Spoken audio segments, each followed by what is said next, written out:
Sets का topic है, ठीक है।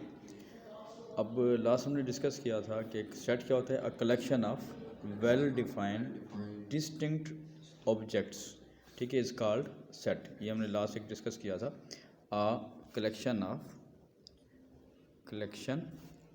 ऑफ वेल डिफाइंड और डिस्टिंक्ट, ठीक है जी, डिस्टिंक्ट, या इसको आप डिफरेंट भी कह सकते हैं, डिफरेंट ऑब्जेक्ट्स, ठीक है, इज़ कॉल्ड अ सेट, ठीक हो गया जी। अच्छा, अब इसमें हमने लेट किया था कि लेट करते हैं आपके पास कोई एक सेट हम लेते हैं कि सपोज है जी ए है, बी सी डी ई, ये आपके पास एक सेट बन गया। उसके बाद अगर आपके पास कोई और नाम देते हैं, नॉर्मली जो सेट्स होते हैं उनको हम कैपिटल लेटर से डिनोट करते हैं, ठीक है। इनर जो हैं उसके अंदर ये स्मॉल लेटर्स भी हमने जैसे लिख दिए हैं, या यहाँ पे लिख सकता है कि even numbers, suppose even numbers less than 20, तो ये भी एक फॉर्म होती है। इसे हम कहते हैं ये लिस्टिंग फॉर्म है बेटा, this is a descriptive form. कल हमने इसको डिस्कस किया था, ठीक है। लेकिन जब भी डिस्क्रिप्टिव फॉर्म होती है तो मैंने आपको कहा था कि उसको आप पहले लिस्टिंग फॉर्म में कन्वर्ट कर लिया करें। तो यहाँ पे कह रहे हैं इवन नंबर्स क्या होते हैं? इवन नंबर्स होते हैं जो 2 के, अच्छा भाई, जो 2 से कम्प्लीटली डिवाइड हो सकते हैं, ठीक है। तो यानी कि अगर हम 2 से डिवाइड करें तो उनका जो रिमाइंडर है वो 0 होगा, तो वो इवन नंबर होंगे। अब लेस देन 20 का मतलब है, अब देखें 0 भी जो है ना इवन नंबर है, 0 भी इवन नंबर है, ठीक है ना जी। अगर वो आपसे पूछ रहा है कि इंटीजर्स के हवाले से, क्योंकि 0 इंटीजर भी होता है, लेकिन 0 इवन नंबर से होगा, क्योंकि 0 को भी जब हम 2 पे डिवाइड करेंगे 2 0 0, तो 0 ही बच रहा है आपके पास, ठीक है। तो 0 2 4 6 8 10 12, आगे क्या होगा जी 14 16 18, लेकिन उसने वर्ड इस्तेमाल किया हुआ है लेस देन 20 मीन्स कि आपने 20 यूज़ नहीं करना।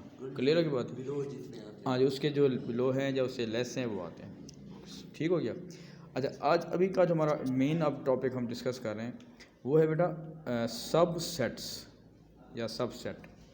सब का वैसे कॉन्सेप्ट होता है स्मॉलर, ठीक है। जैसे हम यूज़ करते हैं ना जी, सब इंस्पेक्टर होता है, सब डिवीज़न होता है, सब ऑफिस होता है, ठीक है ना जी। तो उसका कॉन्सेप्ट आपके पास आ रहा है।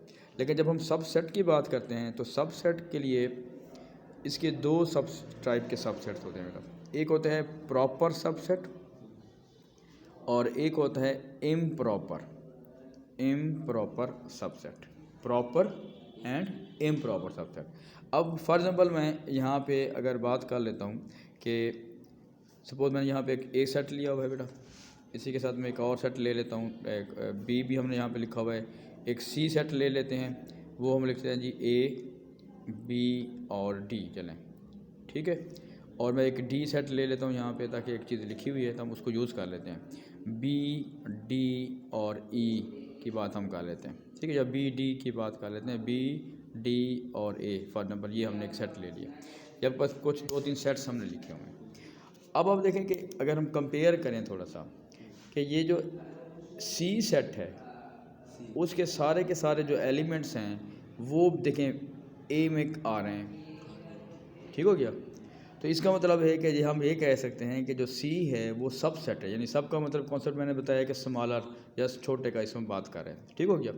तो सी जो है वो सब सेट है। सब सेट के लिए नॉर्मली हम ये वाली जो सिंबल है ये यूँ यूज़ करते हैं इसको, ठीक है ना। सी जैसे बनाते हैं ना इस तरह, इसका सब सेट का सिंबल होता है, ठीक है। एक होता है ना लेस देन, इस तरह नहीं लिखना, ये लेस देन का सिंबल होता है, इसको थोड़ा सा हम यूँ बना लेते हैं ऐसे, इस यूँ करके, ठीक है। ये इसका मतलब लेस देन होता है, ये सब सेट के लिए सिंबल ये यूज़ करना है, ठीक हो गया। अब आपके पास देखिएगा, मैं जो बात बोलना चाह रहा था, अगर हम कंपेयर करते हैं सी को और ए को, तो सी के सारे एलिमेंट्स ए में कंटेन कर रहे हैं, ठीक है। तो हम कहेंगे सी इज़ अ प्रॉपर सबसेट के लिए ये सिंबल इस्तेमाल होता है ऐसे, ठीक है।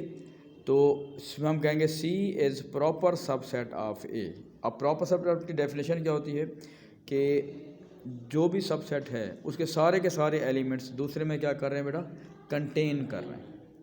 क्लियर होगी बात ये। इसी तरह हम कह सकते हैं, ऊपर देखिएगा एक और, जैसे हमने एग्जांपल ली हुई है कि जो डी है, डी वो भी ए का प्रॉपर सबसेट है कि नहीं है? बी डी और ए नहीं, डी की बात कर रहा हूँ, क्योंकि बी का कॉन्सेप्ट जो है वो ज़रा डिफरेंट हो जाएगा वो। ये पढ़ रहा हूँ उसके अंदर हाँ जी, हाँ, शाबाश, पढ़ें। ये तो प्रॉपर है। प्रॉपर है क्योंकि सारे के सारे एलिमेंट्स जो हैं वो इसमें मौजूद हैं, तो ये डी भी प्रॉपर सबसेट है ए का। इसको बिल्कुल सी नहीं लिखना, थोड़ा सा ऐसे हम खींच के लिख लेते हैं। क्लियर होगी बात ये। अब यहाँ पे देखिए, कंपेयर करें बी को और डी को, सॉरी सी को और डी को। देखें सी के सारे एलिमेंट्स डी में कंटेन कर रहे हैं? कौन सा नहीं? सारे कर रहे हैं। अच्छा, अब देखें सारे एक तो कर रहे हैं और ये इक्वल भी आ रहे हैं। मेरे पास क्लियर हो रही है कि सी के सारे एलिमेंट्स डी में कंटेन भी कर रहे हैं और सारे इक्वल भी आ रहे हैं, कोई उनसे ज़्यादा भी नहीं है। तो हम यूँ लिखते हैं कि जो सी है वो प्रॉपर सबसेट है किसका जी? डी का। तो प्रॉपर के लिए ये, इम्प्रॉपर के लिए ये सिंबल लगा देते हैं। इम्प्रॉपर का मतलब ये है कि वो सबसेट भी हो सकता है और इक्वल भी हो सकता है, ये दोनों कंडीशन उसमें आ रही हैं। क्लियर हो बात? प्रॉपर और इम्प्रॉपर में क्या? हाँ, प्रॉपर का मतलब है कि अगर फुली कंटेन कर रहा है एक सेट के सारे एलिमेंट्स, फुली कंटेन कर रहा है, तो वो प्रॉपर सबसेट है। अच्छा। और अगर वो उसके इक्वल भी आ सकते हैं, इक्वल भी हो सकते हैं, तो वो उसको कहेंगे ये सबसेट तो है क्योंकि वो सारे के सारे एलिमेंट दूसरे में मौजूद हैं, लेकिन क्योंकि इक्वल भी है तो हम कहेंगे ये क्या है बेटा? इम्प्रॉपर सबसेट है। क्या कहेंगे? इम्प्रॉपर। और इम्प्रॉपर के लिए कभी सिंबल यूँ भी यूज़ कर लेते हैं, जैसे प्रॉपर होता है ना जी, तो ऊपर ऐसे काट लेते हैं, किसी बुक्स में यूँ भी लिखा होता है, तो इसको आप कह सकते हैं नॉट प्रॉपर, उस कॉन्सेप्ट वहीं आ जाता है। ठीक है, लेकिन यहाँ पे प्रॉपर और इम्प्रॉपर का होता है। लेकिन सबसेट के लिए ये यूँ लगा के, हमेशा जब सबसेट लिखा होता है उसके नीचे ऐसे लगा देते हैं। अब फॉर एग्जांपल उसने पूछा हुआ है कि बताएं कि ये प्रॉपर हैं या इम्प्रॉपर हैं, तब तो आपने सिंबल का ख्याल रखना है कि भी इसके नीचे लाइन नीचे लगनी है कि नहीं लगनी। लेकिन जब वो सिर्फ कहते हैं ना भी इसका सबसेट है कि नहीं है, तो फिर हमने ये वाला सिंबल ही क्या करना होता है? यूज़ करना होता है। क्लियर है जी? अब हम एक शीट जो है वो आपकी जो शीट है वो डिस्कस करते हैं, देखिएगा। अच्छा बेटा, इसमें एक चीज़ और भी ज़रा देख लें, कोई बात का सिर्फ उसी नाम के हवाले से होता है। देखें ये बेटा सी जो है वो सबसेट है, ओके, इसको हम कहेंगे ये दिस इज़ सबसेट। ये बल्कि अगर इसकी बात कर लें क्योंकि ये कंप्लीट कर रहा है ये, ठीक है। सी बेटा अगर सबसेट है तो ए को कहेंगे ये सुपर सेट है। क्लियर की बात? ये एक वर्ड यूज़ होता है सबसेट, जो बड़े वाला है वो उसको सुपर सेट का नाम देता है। बस ये एक ध्यान में रखना है आपने। क्लियर? एक बात तो ये ध्यान में रखिएगा। उसके बाद एक और चीज़ कि जब कोई एलिमेंट होता है, फॉर एग्जाम्पल जिस तरह ये ए लिखा हुआ है, सिंपल है, तो अगर मैं एक से वैसे अलग से एक बात बता रहा हूँ कि अगर ए एलिमेंट के तौर पे लेंगे तो हम कहेंगे belongs to A, element of, ये कल हमने डिस्कस किया था। ये जो सिंबल होता है this is for element of, ठीक है। अगर सिर्फ एलिमेंट होगा तो यूँ होगा, लेकिन अगर हम इसको एक सेट बना दें, देखें ए के अंदर क्या बना दें, एक इसी में से हमने एक सेट निकाल दिया, उसको हमने क्या बना दिया? सेट बना दिया। तो जब सेट कहेंगे तब हम कहेंगे दिस इज़ सबसेट ऑफ ए। अब ज़रा बात क्लियर हुई मेरी? यानी जब नंबर होगा, एक एलिमेंट होगा, तो वो अगर वो कहे ना कि ए इज़ सबसेट ऑफ ए, तो वो कहेंगे फॉल्स है ये, ठीक है। सेट का सबसेट होगा। अच्छा, अगर एक एलिमेंट है तो वो उसका सिर्फ एलिमेंट हो सकता है, लेकिन उसका सबसेट नहीं, क्योंकि वो सेटिंग नहीं है। अच्छा, इस वक्त जो ए है ना जी, ये सेट नहीं है, ये सिर्फ एलिमेंट है। ठीक है, लेकिन जब ये इस ब्रैकेट की फॉर्म में हम लिख देंगे तो that will be a set. Set, clear होगी बात बेटा? ओके, चलें अब हम आते हैं ज़रा बेटा, देखिए इसमें एक क्वेश्चन है which of the following are correct statements. इसमें देखिए पूरा एक सेट दिया हुआ है, ए दिया हुआ है बेटा आपके पास 1 2 3 4 5 6, ठीक है। ये आपको एक सेट दिया हुआ है और फिर यहाँ पे वो कह रहा है आपके पास कि अच्छा बेटा ठीक है। अब देखें इसमें ये देखिएगा ऊपर इसमें करेक्ट कौन सा है, तो 1 2 3 ये लिखा हुआ है आपके पास, ठीक है। अब हमारे पास क्या आ रहा है यहाँ पे कि ये जो वैल्यू दी हुई है बेटा आपके पास ए एक सेट बना दिया उसने, ठीक है, जो 2 3 है, तो 2 3 एक सेट बन गया है, तो 2 3 ए सब सेट ऑफ ए, तो ये क्या होगा बेटा, करेक्ट होगा, ठीक हो गया। इसी तरीके से ये आपके पास सारा लिखा हुआ है कि जो 1 2 3 4 5 6 7, अब इससे उसने बड़ा कर दिया है, तो this is a super set, ठीक है। और जो उसके मुकाबले में जो ए आपके पास आ रहा है वो क्या आ रहा है बेटा, सब सेट आ रहा है, ठीक है। फिर आप देखें यहाँ पे जो सी पार्ट है, 8 इज सब सेट ऑफ ए। अब इसमें एक इंपॉर्टेंट बात देखिएगा, जो 8 है ना जी वो सेट नहीं है, वो बिल्कुल एलिमेंट के तौर पे लिया हुआ है, बल्कि एलिमेंट है ही नहीं उसमें, तो हम कहेंगे ये इस आपके पास ये नॉट करेक्ट है, ठीक है, इसलिए क्रॉस लगाया हुआ है। ऊपर मैंने पहले सी लिखा हुआ था, अगर इसको आप करेक्ट के निशान के तौर पे यूँ लगा दें भी ठीक है, ठीक है जी। ये ट्रू फॉल्स भी हो सकता है बहरहाल। अब है जी 1 एक सेट बना दिया उसने, देखें 1 को एज एन एलिमेंट नहीं लिया, बल्कि एक क्या बना दिया है, सेट बना दिया है। तो 1 यानी कि सेट ऑफ 1 इज सब सेट ऑफ ए, तो ये भी ट्रू है, ठीक है जी। बाकी ये सारे आपको दिए हुए हैं। इसमें एक चीज़ देख लीजिएगा, ये वाला ये लिखा हुआ है फाई, क्या लिखा हुआ है बेटा, फाई, इसे फाई पढ़ते हैं, और फाई का मतलब होता है एम्प्टी सेट। इसको फाई को जो है हम यूँ लिखते हैं PHI, फाई। बेसिकली ये एम्प्टी सेट जो होता है, यानी ऐसा सेट जिसमें कोई भी एलिमेंट ना हो, उसको इससे डिनोट करते हैं, ठीक है जी। इस तरह खाली हम इस तरह बना लेते हैं, लेकिन मेनली आपके पास ये वाला कॉन्सेप्ट आएगा, ठीक है जी, हो जाएगा ये। हाँ जी, इसमें एक बात हो रहा है कि write down all the subsets of the following, इसके सारे सबसेट्स आपने बताने हैं, ठीक है। तो सबसेट्स के लिए क्या करेंगे, अगर हमारे पास देखें, देखिए यहाँ पे लिखा हुआ बेटा 8, इसका एक सेट दिया हुआ है, ठीक है बेटा। 8 जो है आपको क्या दिया हुआ है, एक सेट दिया हुआ है, इसके कहते हैं सबसेट्स बनाए, ठीक है जी।